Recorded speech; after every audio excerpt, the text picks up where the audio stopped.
All right, so let's talk about management of the cows as a part of a reproductive program.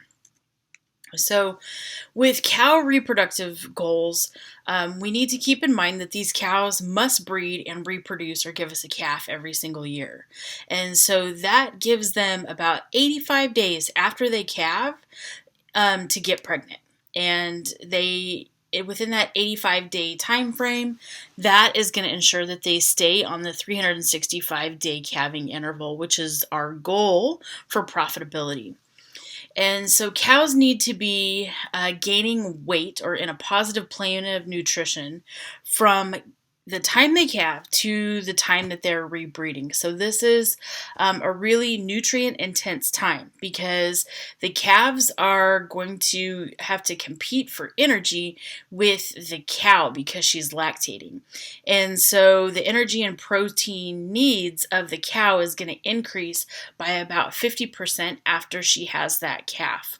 So we're asking her to have a calf, to get bred, and to nurse that calf all at the same time. And so it takes a lot of energy to make that happen. And so here's just a few rules of thumb when it comes to managing cows. We want to make sure that we feed cows to gain from the time they're at like the mid gestation point or the final trimester to about 90 days after calving. And so that covers that window of that nutrient intense time. And so we want to make sure that we are monitoring cows using body condition scoring. And one way we can do this is to make sure that we are doing BSEs on cows, or BCSs, body condition scores, on cows once in the fall and once in the spring, so 2 times a year.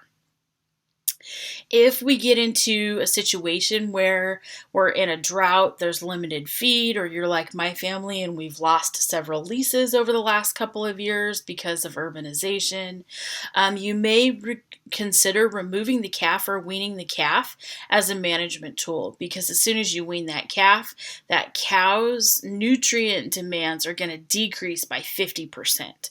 And so you can actually save the body condition score on your cows by just removing the calf. We also want to make sure that we're doing vaccinations to prevent reproductive diseases, which we covered in depth earlier. And we want to make sure that during those nutrient intense periods, we are providing adequate and high protein and energy feed from the period of calving through rebreeding. And so this is where we may need to supplement the cows, either with hay, grain, just dried distillers grains, or in the Midwest they feed cake, which isn't like normal cake. It's actually a big pellet that is looks a lot like just a bigger version of like a pellet feed that you would feed animals out here on the West Coast, but it's actually formulated for cows. And so one thing that I always make sure that I keep in mind during this time is that inadequate nutrition actually will cause us more issues because it results in delayed rebreeding, delayed calving dates, and a decreased calf crop percentage. All right, so the next couple of slides, we're going to go through kind of an overview of the female reproductive system. And so the best place to start there is with anatomy. So the reproductive system in a female is made up of the hypothalamus, pituitary, gonadal axis. And so that axis you can see is over here. So the hypothalamus is an endocrine organ that produces GnRH relative to reproduction. It does a whole lot more than that, but I don't want to get into the weeds on reproduction because I can. And so GnRH is going to be produced from the hypothalamic gland, which sits at the base of the brain, and is going to then go to the anterior pituitary gland, where it stimulates the production and secretion of FSH and LH, or follicle stimulating hormone and luteinizing hormone. And so the pituitary sits in a sac just below the hypothalamus, but still very much in the brain region.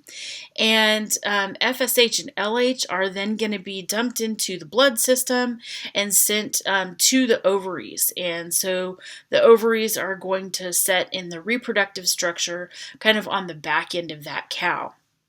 So the reproductive tract on the back end of that cow is a ductal system that has several different parts as a part of that system.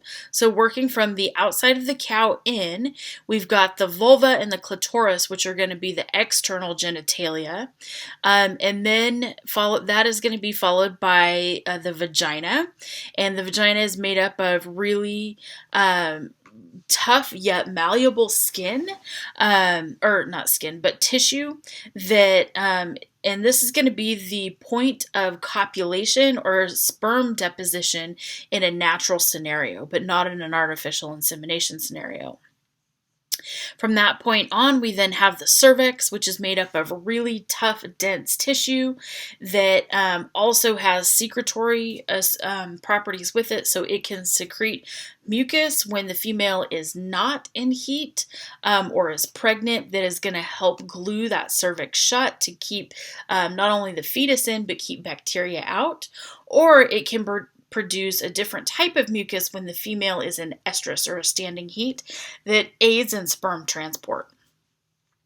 As we move inwards from the cervix, we then get into the uterus.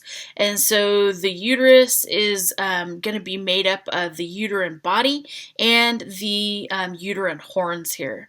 And there's going to be 2 horns in each structure. And at the end of those horns is going to be the oviduct, and then finally the ovary. And the ovary is the gonad in the female. And so the ovarian tissue is very detailed. It's got a lot of endocrine properties associated with it, but it is actually going to be receiving the LH and the FSH that are coming from the anterior pituitary. So that gives you an overview of the anatomy. Here it is again in a broader perspective. So again, when we looked at the tubular system, we've got the vulva and the clitoris that are going to be external genitalia, followed by the vagina, the cervix, the uterus and uterine horns, the oviduct tissue, and finally the ovaries. And this whole system here is going to be suspended in the animal by the broad ligament, and so it allows it to hang freely there and support pregnancy.